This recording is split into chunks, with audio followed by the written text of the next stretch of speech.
Hi, I'm Britt. And my name is Alissa. And this is SkeleTales. And this is the podcast where we strive to answer the age-old question of, is my dead grandma watching me?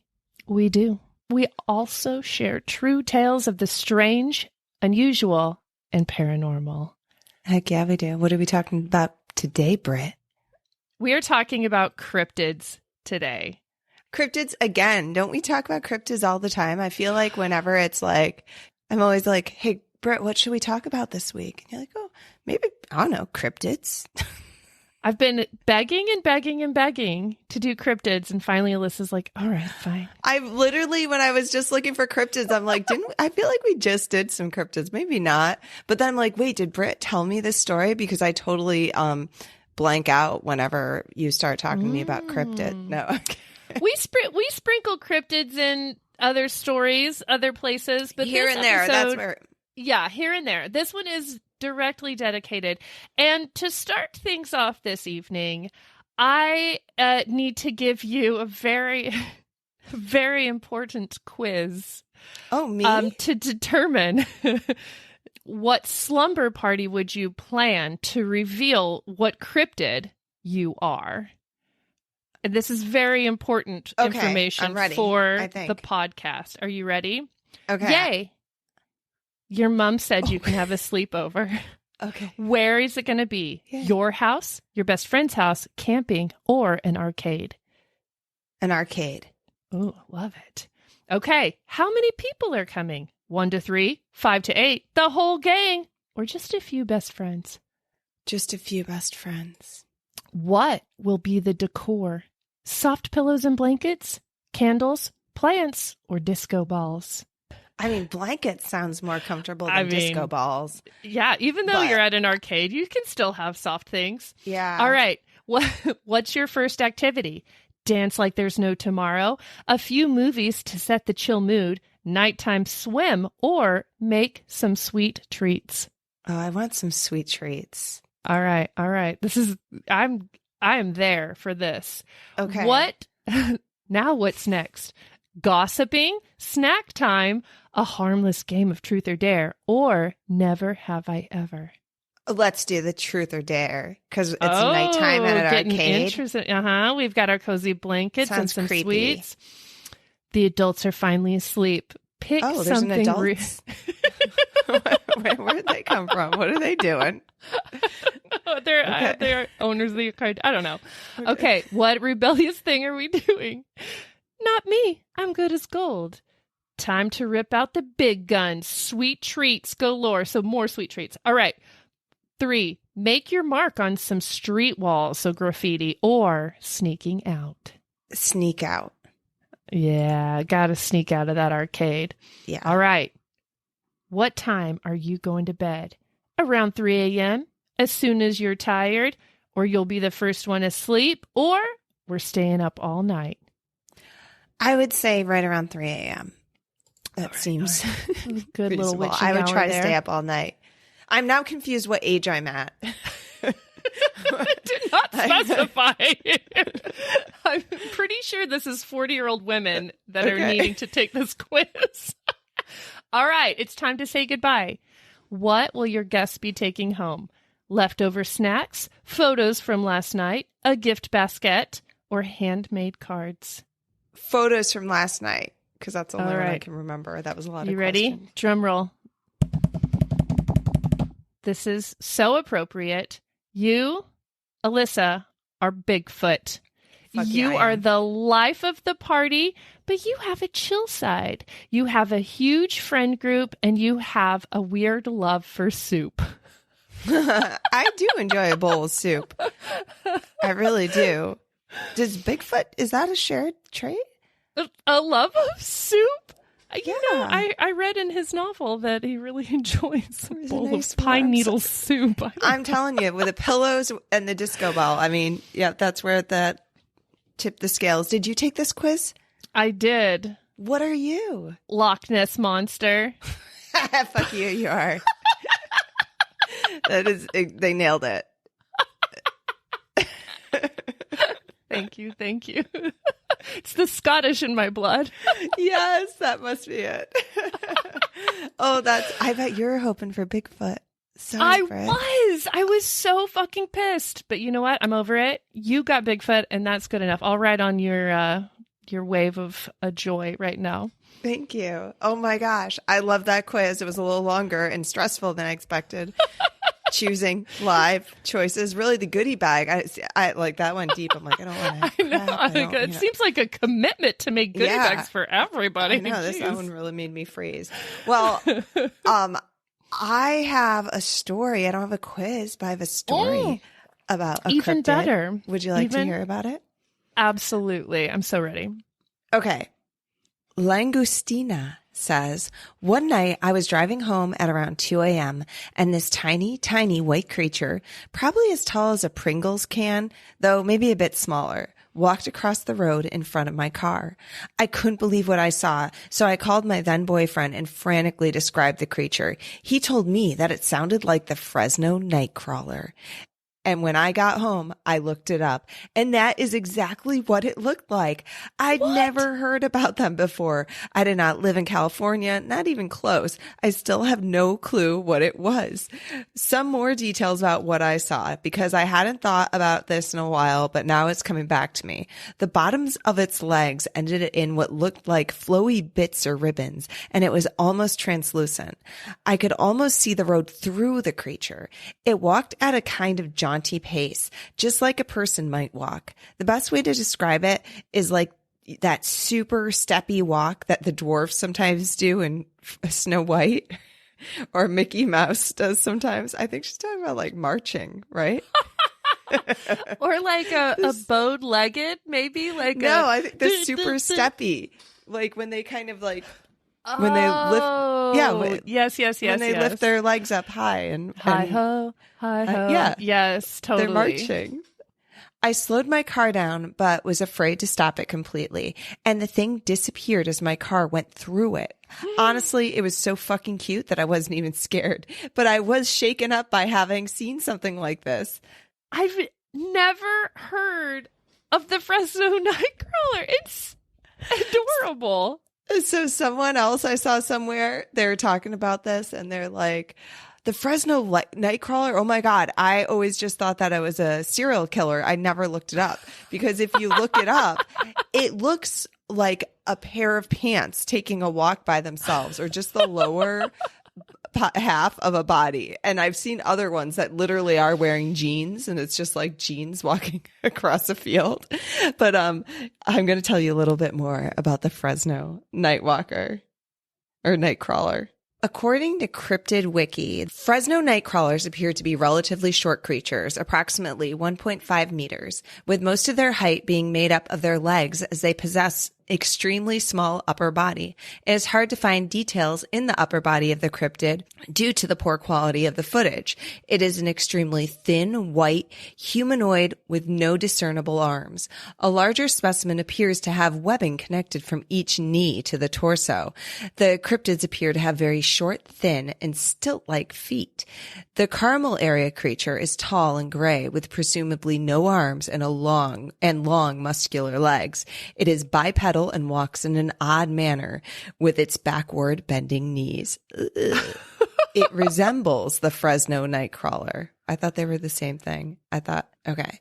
So there's more than one cryptid that looks like this with just these legs? They're called the Fresno Nightcrawlers, but they've been spotted in Poland, Arizona. I think there's been a few different sightings, but for whatever reason, they're called the Fresno Nightcrawlers. And yeah, they're like, you can't really see their upper body because their upper body might be like just flat on top of their like torso or something. I don't know. It just looks like legs.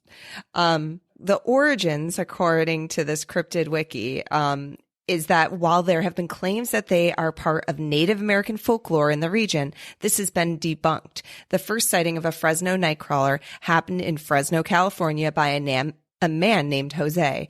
Jose had a surveillance camera watching his front lawn and looked at the camera when he heard a barking.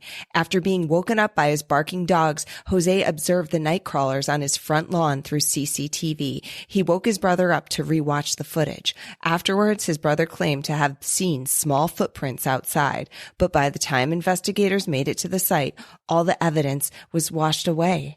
After the initial sighting, the original CCTV footage was lost. The only remaining footage is a grainy video recorded from a monitor. And then there was another sighting that they call the Carmel area creature. The witness, a 60-year-old former Marine, yet to be named, and his wife were driving near Carmel on December 12, 2014, when they came up over a hill and saw a 7-foot-tall, slender gray creature, which is now known as the Carmel area creature. Ooh, the unnamed that witness, seems creepier.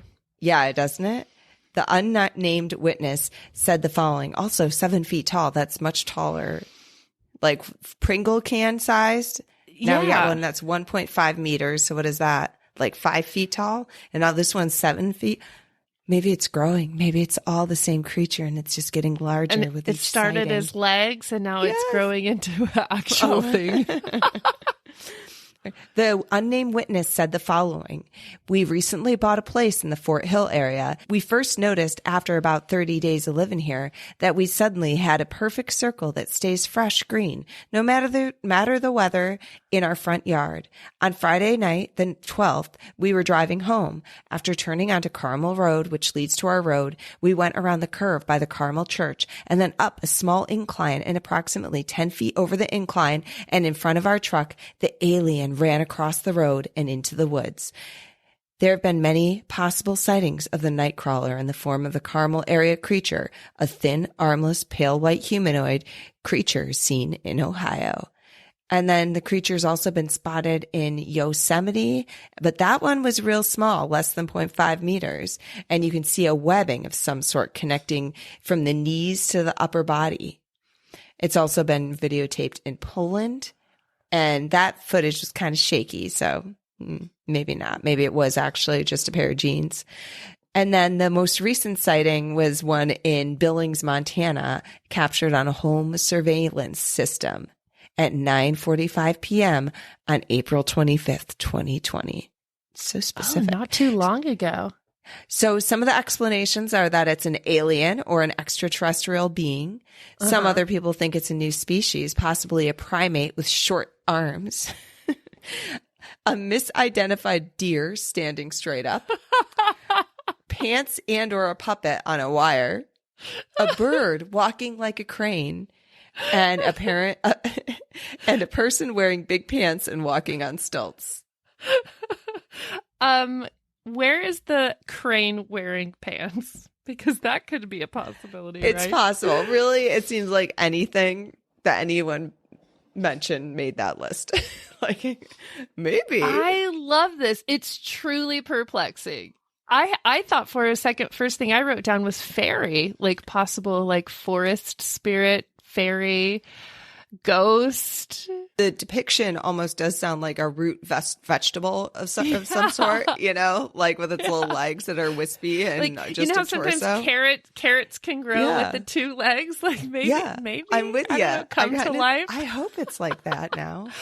I have a side note, not really related, but a little. What drives me crazy about people full proof of that ghosts exist? Oh, look, I have it. Video recording of an alien on my street.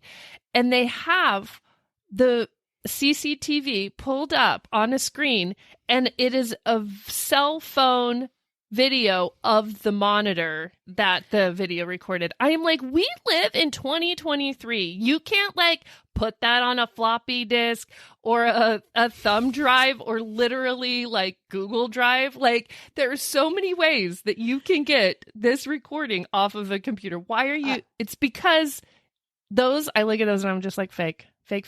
If you are taking a cell phone footage of a monitor, don't even with me. That's funny. I'm having trouble getting over the fact that you're like, we're in the year 2023. Put that on a floppy drive already. No, like just literally. To show that, like, you and then could what, have, Britt? And then what? What are they going to do with it? Put it where? That's the new iPhone. You just slide it into the new iPhone and it reads the floppy. But you're right. I mean, I don't know. It can be a little frustratingly tricky sometimes. I'm with you. There was one video recently of a shot inside a house, and this lady filmed this creepy ass old woman ghost looking thing coming up her stairs, and it made like mainstream news and everything. Did you see it? Do you know what I'm talking about? I want to see it. It's like a super, like, it's real creepy, and it looks very much like an old woman. And the lady's like, what the fuck? How did I catch this on my film? Yeah. And that was a good surveillance video. Oh, that's my point. Like, I'm like, they are out there. And that one is convincing. To write off all surveillance, because I feel like it doesn't look genuine, like all the, like everything, the Tic Tacs, all those things. It's all that grainy footage that they're like, look, it's real, I swear. For some reason, they're all really grainy footage. You're like, what are you recording this on a flip phone from 98? Like, come on. Exactly, man. Anyway, it sounds so cute. I wanted them all to be adorable, so the 7-foot one kind of disappointed me. I was like, oh, I like the idea of like little Pringle can-sized guys. You want adorable cryptids? I got you, girl. Yes. I got you covered. Okay, bring it. Oh, no. I feel now like it's not adorable. I think it's going to be the opposite of adorable. Okay. I could not find any first-person stories, so I want to take you on a journey. Imagine this scenario. You're out for a stroll in a fig tree forest in Australia when you realize that the sun is pretty hot and you just need a rest. You decide to take shade in one of the fig trees, and just as your eyes begin to glow, 2 red hands, like that of a frog, but with suckers on the ends, attach themselves to your arms. You try to get away, but realize that these suckers are sucking the blood out of you. You look up and see the most horrifying, yet hilarious-looking creature. 4 foot tall, blood red, covered in fur with an enormous head and a large, toothless mouth.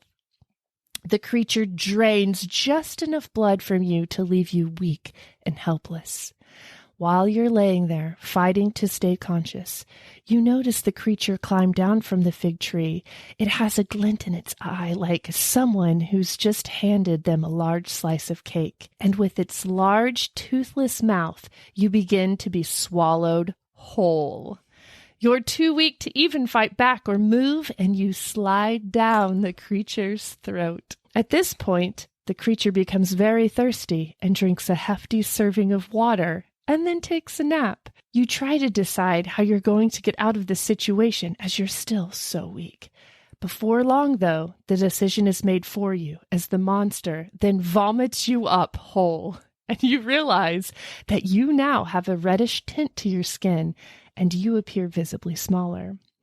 By this time, you have enough energy to run, but you realize that this creature will most definitely get you again if you do, so you decide to play dead and wait for it to take another nap, which it definitely does.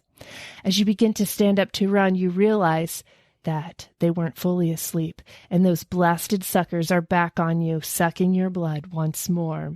The whole process begins again, and by the second regurgitation, you realize this time you are now all covered in red with fur, and you've lost your teeth, and you look down to see that you now have suckers for fingers. Ooh! This is the cryptid called the Yara-ma-yha-who. It is from Australian Aboriginal mythology and lives in fig trees. Everything I described is exactly how it does. It lives in fig trees. It waits for its victim to come nearby. It sucks its blood. It swallows the person. It takes a drink of water. It takes a nap. It vomits up the person and then takes another nap and then does it again and again until you yourself becomes a Yara-ma-yha-who. I was absolutely delighted by this cryptid. And I do want to tell you in full transparency that I found this while taking a quiz of what cryptid are you? This is the one that I was, and I don't know why.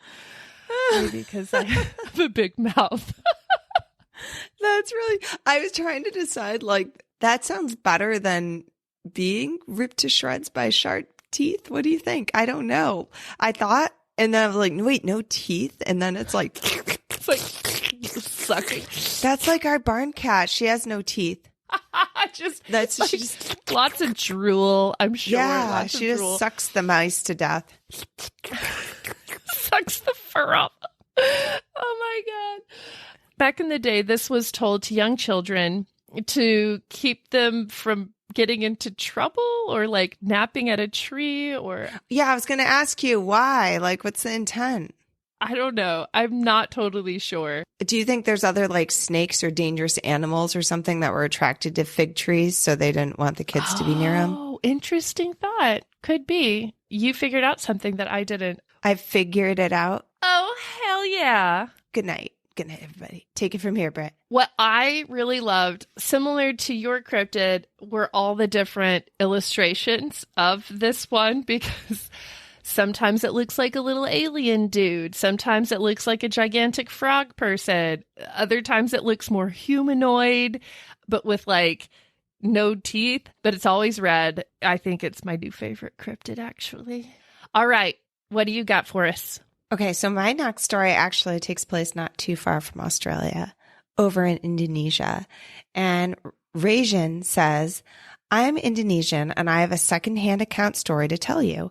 My grandpa was born in Sumatra. Even though his dad is Chinese immigrant, my grandpa pretty much lived there for his whole life. You see, the island of Sumatra has many thick and dense forests. And if I remember correctly, there are many parts still left unexplored.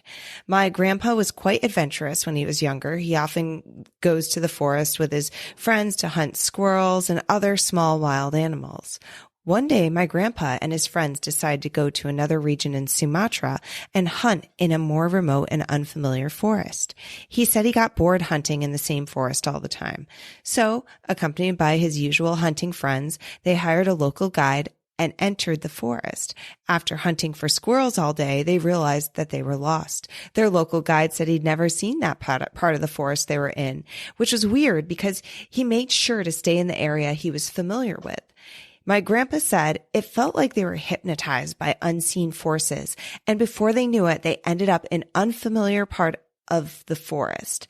They tried to remain calm and assess the situation, and that's when they noticed it. Something was observing them from behind the bush. My grandpa said it looked like a hybrid between human and chimps, and it was kind of small, about as tall as an adult's waist.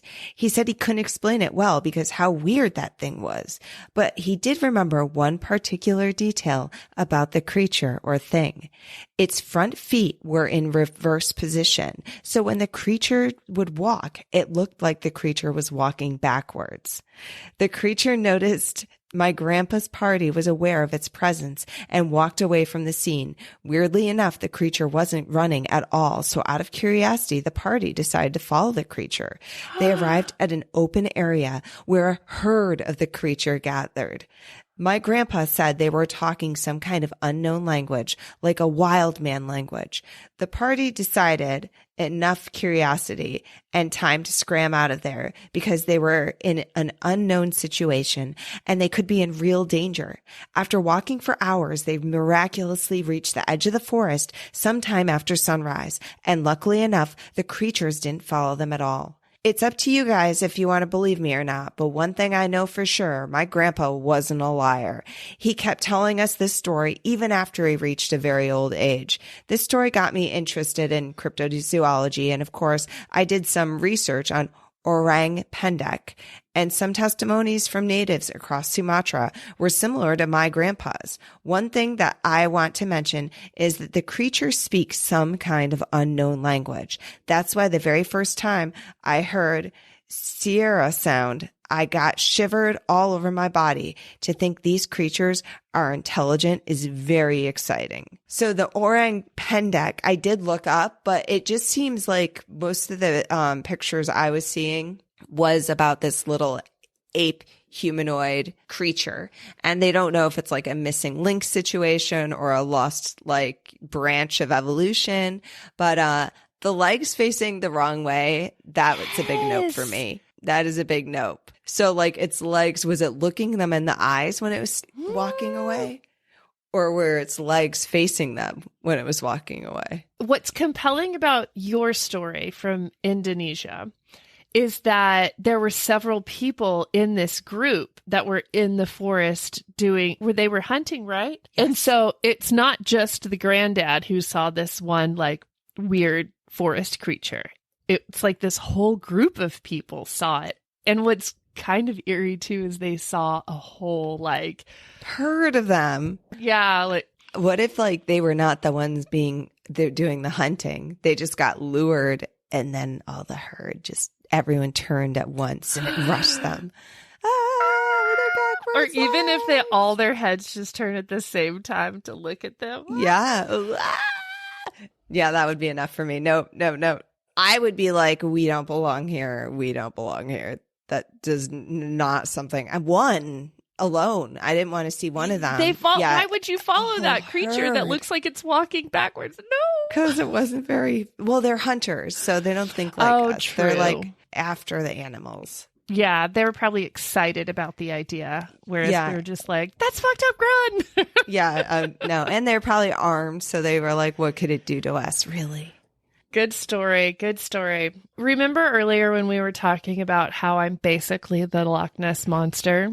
Yes. Well, I'm bringing you a story about the legend of Dobhar-chú, known as Ireland's version of the Loch Ness Monster. Oh. Ooh, I mean.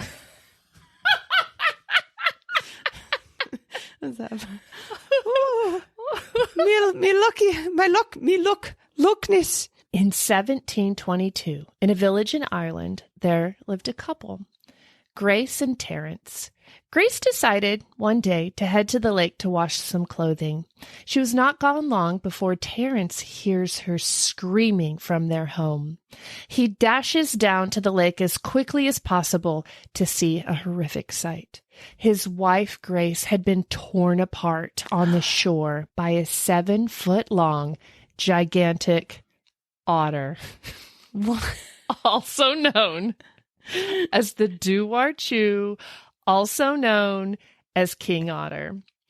The creature was white with a black cross on its back, and it was lying on top of Grace. Terence unsheathed his dagger and attacked this murderous otter with all the revenge that he could muster. While the King Otter was dying, it let out a whistle yell to its mate.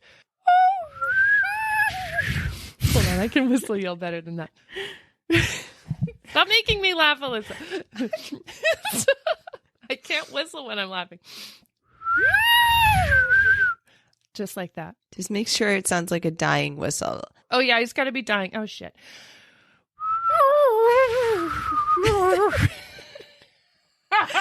That was it. You got it. Perfect. Thank you. A second Dobhar-chú emerged at once from the depths of the lake. Terrified, Terence noped the hell out of there, jumped on his horse, and began to ride for his life as the second Dobhar-chú pursued him. Terence rode for many miles, with the otter close behind him.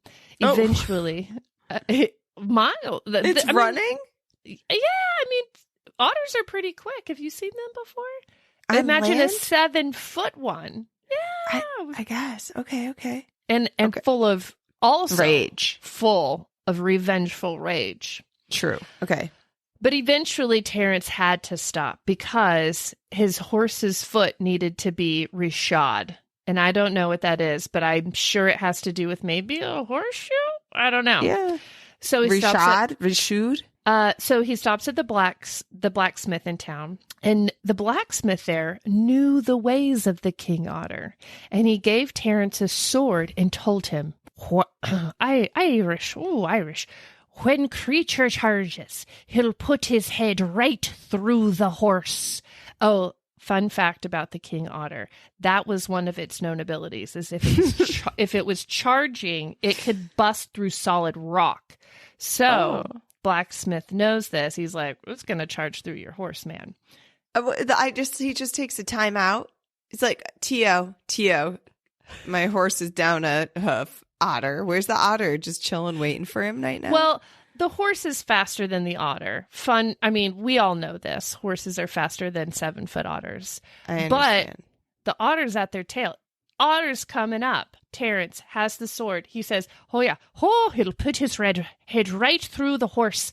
As soon as he does this, you'll be quick and cut his head off.